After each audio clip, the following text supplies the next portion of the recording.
국내 탄광의 조기 폐광을 앞두고 폐광 지역의 미래 발전 방향을 모색하는 기획 보도 순서입니다. 오늘은 탄광 지역의 역사와 주민들의 생활상을 조규환, 김형우 기자가 차례로 취재했습니다. 국내 석탄 광산은 일제강점기 때 처음 개발돼 6.25 전쟁 이후 경제개발 분위기를 타고 황금기를 맞기 시작했습니다. 지난 1962년 이후 정부가 경제개발 5개년 계획을 추진하면서 석탄 산업도 빠르게 성장했습니다.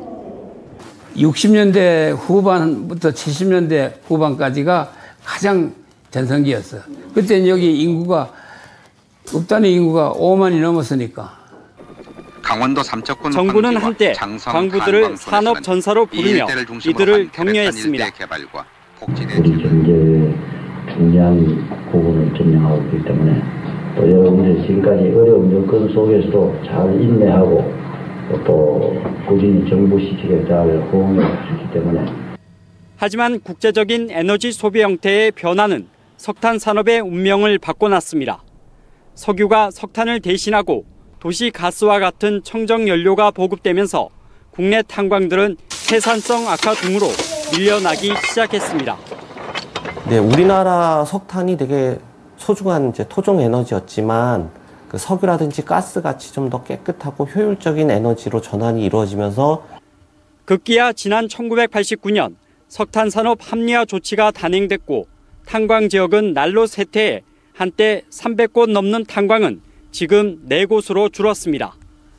탄광들이 줄지어 문을 닫으면서 광부들은 일자리를 잃었고 주민들마저 생계를 걱정하게 되며 폐광 지역의 분노는 들끓었습니다.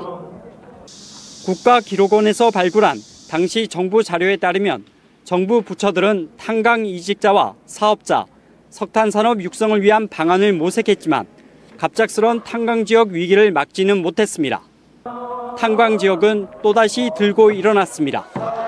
1993년 정성 포항과 사부, 남면 주민들이 벌기한 데 이어 1995년엔 강원 남부 탄광 지역 주민들이 대거 생존권 투쟁에 동참하고 나섰습니다. 결국 정부는 3.3 합의문을 통해 폐광 지역에 전폭적인 지원을 약속했습니다. 이를 계기로 폐광 지역 개발 지원에 관한 특별법, 이른바 폐특법이 1995년 만들어져 국내 유일의 내국인 카지노인 강원랜드가 들어서게 됐습니다.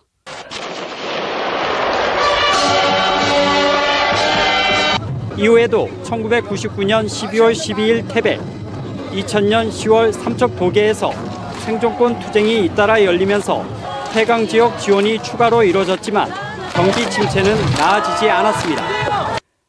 폐특법의 효력은 2005년에서 2015년 그리고 2045년까지로 3차례나 연장됐습니다. 아직도 대체 산업이 자리 잡지 못했는데 폐광 지역은 또다시 조기 폐광을 걱정하고 있습니다. 단순히 경제 논리만으로 이 폐광을 하고 또한 그 현재 종사하는 노조원 몇 사람의 동의가 있다 해서 정부가 손쉽게 털고 나갈 수 있는 문제가 아니다. 이렇게 되면 삼척 도계 지역에 민영 탄광 한 곳만 남게 되는데 이곳도 언제까지 운영될지 알 수 없습니다. 무더기 폐광으로 경제적 파탄을 겪은 폐광 지역은 갑작스러운 조기 폐광 소식에 다시 들썩이고 있습니다. 광부들과 주민들은 삶의 터전을 지켜야 할지, 이젠 떠나야 할지 또 고민에 빠졌습니다. 이미 과거 폐광의 아픔을 경험한 광부들과 주민들은 현재 어떤 삶을 살고 있는지 김용호 기자가 취재했습니다. 경기도 안산에 살고 있는 강원도 출신 사람들의 구심점인 제안산 강원 도민회. 경기도 안산은 1970년대에서 80년대 반월 국가산업단지와 시와 국가산업단지가 조성되면서 강원도에서도 특히 탄광 지역 사람들이 많이 이주했습니다. 강원도가 17만이 여기 있습니다. 17개 시군민회가 지금 모여 있거든요. 제일 지금 많은 시민회가 지금 태백, 또 고성, 또 원주. 안산에서 음식점을 하고 있는 강영만 씨도 그중에 한 사람입니다. 19살 때부터 10년 동안 태백에서 광부 생활을 했던 강 씨는 1994년 일자리를 찾아 안산으로 왔습니다. 지하철 공사 8호선 최초에 뜰불 때 공사를 했고 7호선 뜰불 쪽에 그것도 최초에 공사를 했고 최고의 막장에 있는 그 작업, 지주 작업. 돈을 많이 주니까 다른 데보다 돈을 많이 주니까 안 그러면은 생계 유지가 꾸려나가기가 어렵더라고요. 떠나지 못하고 폐광 지역에 남은 사람들이라고 마음이 편한 것은 아닙니다. 저 같은 경우는 이 근무 연수도 얼마 안 돼가지고 그 대책비 자체도 좀 많이 적고 또 협력업체다 보니까 또 많이 적거든요. 그러니까 좀 많이 힘들어질 것 같아요. 남은 탄광마저 제대로 운영되지 않다 보니 장사는 예전만큼 되지 않고 그렇다고 이제 와서 떠나기도 쉽지 않은 상황입니다.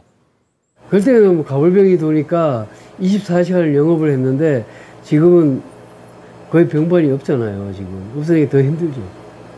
인구가 없으니까 일단. 실제 석탄산업 합리화 정책 시행 이후 폐광지역 특별법이 제정되기까지 6년 동안 전국 폐광지역에서는 21만 명이나 인구가 줄었습니다. 최근 10년 동안에도 인구 감소는 계속됐습니다. 태백시는 15%, 삼척시는 9.7%의 인구 감소를 기록했는데 최근 들어서도 매년 1,000명에서 2,000명이 줄고 있습니다. 폐광지역을 떠난 사람들은 40년 전 시행됐던 석탄산업 합리화 사업이 잘못됐다고 말합니다. 탄광 숫자를 줄이는 데에만 관심이 있었지 탄광 지역이 어떻게 살아갈지는 생각하지 않았다는 겁니다. 탄광 합리화 사업에 인건비도 안 주고 퇴직금도 안 주고 그래도 정원 많이 좀 받아들여서 열심히 파먹다가 줄 건 안 주고 하다 보면 또 정부에서 정리를 해주네 이러다 보니까 말이죠. 폐광 지역을 떠난 사람과 남은 사람들은 이번 석탄 공사의 순차적 폐광이 과거 전철을 밟지 않도록 해야 한다고 말하고 있습니다. MBC 뉴스 김용호입니다.